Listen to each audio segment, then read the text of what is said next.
And what you see here are 129 of the present 300 vehicles that are now with the PCSO. Wala pang kalahati ito doon sa na-deliver na ng PCSO sa iba't ibang bayan sa buong Pilipinas. At pinapangako sa atin ni GM Mel na magkakaroon ng 1,000 pa. Lahat-lahat ay 1,000 para lahat nga ng bayan, lahat ng lungsod, lahat ng probinsya ay magkakaroon itong ating ambulansya or patient transport vehicles na ginagamit. Alam mo, pagka pinag-uusapan ng ambulansya, healthcare na yan. Buhay na ng tao yan. Dapat wag nang pinupolitika yan.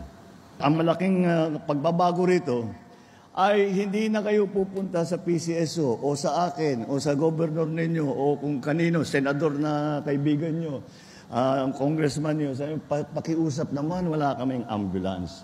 Antayin na lang ninyo na may ambulansyang darating sa inyo. That is what we are doing today. And that is why I'm very, very happy because it is a true service to the people.